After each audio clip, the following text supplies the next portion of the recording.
Welcome to the Archive for Sexology. Among many other things, we also offer a free online curriculum in sexual health. I am its author, Erwin Haverly. The curriculum consists of 6 courses, 6 semesters, and it can be studied not only at home but also in the classroom. The curriculum is available in several languages. So far, not all of the courses have been translated into all of these languages, but our translations continue.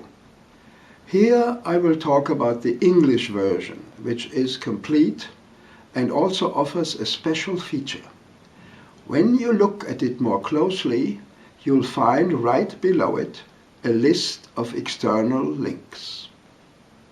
These links lead to daily scientific updates about sexual health in general and to news updates about topics covered in individual courses.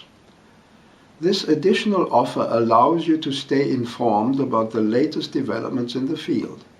It can be very helpful indeed for anyone studying or teaching our courses. In order to show you how the curriculum works, let me start with an example from the first course and ask, what do we mean by sex? It seems to be a simple question, but the answer is far from easy. Indeed, if you really want to know, you'll need time and patience. So, if you have some time and the patience right now, stay with me, and I'll take you through the answer step by step, just as I used to do with my students in the classroom. I promise you, at the end, you'll understand how complicated the subject is, why it is so difficult to explain, and why we sexologists are so fascinated by it. What do we mean by sex? The word sex, from the Latin secare, to cut, to divide, originally refers to nothing more than the division of the human race into 2 groups, females and males. Every individual belongs to either of one of these groups, that is, to one of the 2 sexes. A person is either of female or male sex. However, upon closer inspection, the matter is not quite that simple.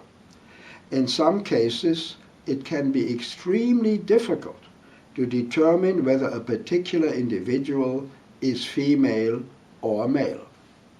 For an exact determination of sex, one has to distinguish between at least 7 factors, and each of these factors can have atypical exceptions. First, chromosomal sex. Second, gonadal sex. Third, hormonal sex. Fourth, internal accessory reproductive structures. 5, external sex organs. 6, sex of assignment or rearing. 7, sexual self-identification. Chromosomal sex. Typical is this. The cells of a female body contain, among others, 2 X chromosomes, XX. The cells of a male body contain 1 X and 1 Y chromosome, XY. The atypical exceptions are these. In rare cases, there are problematic exceptions. For example, combinations like XXY or XYY or XXX. Individuals born with these exceptional chromosome combinations have various problems of physical development or are infertile. Second, gonadal sex. Typical is this. The female body has ovaries, female gonads or sex glands. The male body has testicles, male gonads or sex glands. Atypical is this. In rare cases, ovarian and testicular tissue are found in the same body. Third, hormonal sex. Typical is this. The gonads produce so-called female or male hormones that play an important role in the development of the female or male body, especially before birth and during puberty, but also later in life. Atypical is this. Too much or too little of male or female sex hormones can have a decisive influence on the development and functioning of the body, and it can lead to an atypical physical appearance.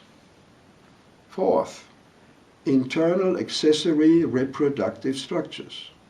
Typical is this. The female body has oviducts, a uterus, a vagina, etc. The male body has sperm ducts, seminal vesicles, a prostate, etc. Atypical, in rare cases, these organs are underdeveloped or missing. 5. External sex organs. Typical, the female body has a clitoris, major lips and minor lips, etc. The male body has a penis and a scrotum. Atypical is this. In rare cases, these organs are underdeveloped or missing. 6.